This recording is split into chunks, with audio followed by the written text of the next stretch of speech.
On your mark, get set, go. It's Revelation chapter 5, and until this point in Revelation, we have not seen the Lamb. But it's in Revelation chapter 5 that the Lamb makes his grand entrance. Let's look here in Revelation chapter 5. He says, Then I saw a scroll, and this scroll that he's talking about here is basically the title deed to earth. Who has the right to rule the earth?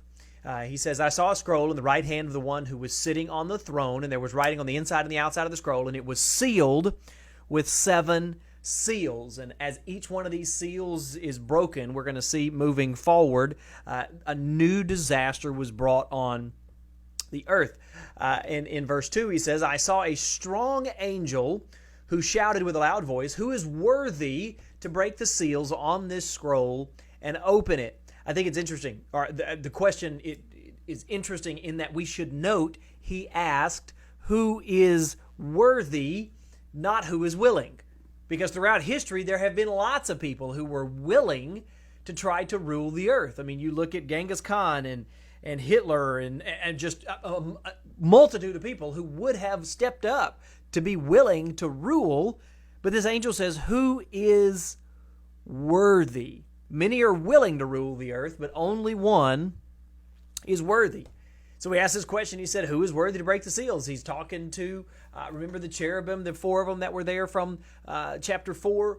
You had the 24 elders that were there. And verse 3 says, but no one in heaven or on earth was able to open the scroll and to read it. Then John is given his own commentary. Then he said, I began to weep bitterly.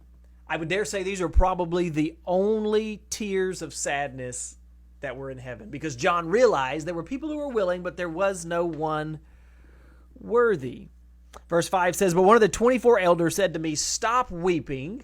Look, the Lion of the tribe of Judah, the heir to David's throne, has won the victory. He is worthy to open the scrolls and its 7 seals. And so, can you imagine? Here's John, and he's thinking, okay, finally, the lion. Like Jesus came the first go-round as the lamb, and now we're going to have Jesus as the lion, and he's going to be the one that's going to devastate. He was referred to as the Lion of the tribe of Judah. He came the first time as the lamb, and he's coming back as the lion. Look at what verse 6 says. So I looked, then I saw a lamb that looked as if it had been slaughtered.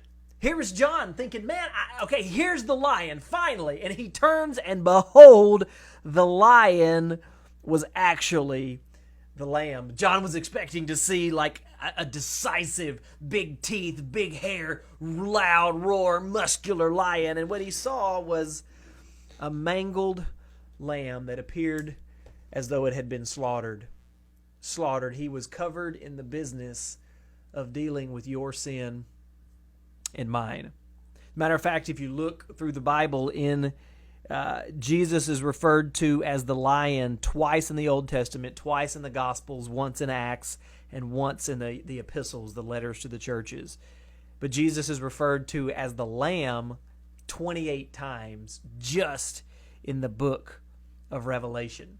And it's interesting that the angel says, who is worthy to open the scroll? And John looks around and he begins to weep because he realized no one was worthy. But it said, then he saw the lamb. He was standing in the midst of them. He had been there the whole time, and John had just missed him. How many times have we gone and heard some great sermons, and we've participated in great worship, and we've read our Bible, and we've done all of these things, but in the midst of that, we still somehow managed to miss Jesus?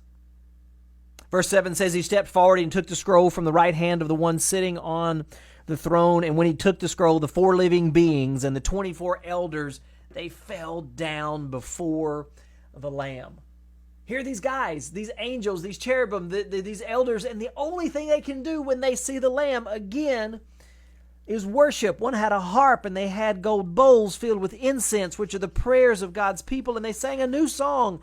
You are worthy to take the scroll and to break its seal and to open it. And they go through this worship of the Lamb. And look at verse 13.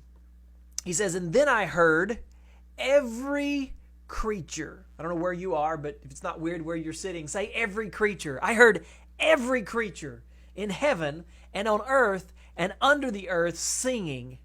And they sang, blessing and honor and glory and power belong to the one sitting on the throne and to the Lamb forever and ever. Remember just a second ago we saw the Lamb with the 7 horns, and that's the sevenfold Spirit of God. And we talked about that in the last video and in chapter 1, the sevenfold Spirit of the Lord, of wisdom, of understanding, of counsel, of might, of knowledge, and of fear of the Lord. And he says, I heard every creature on the earth and in the sea, and they were singing from every possible sphere and in every possible tongue. There rings out this acknowledgement finally that Jesus is Lord, that he is the Lamb that came initially to be slain for the sins of the world, and he's the one that will come back as the Lion, as the conquering King, and there is not one dissenting voice.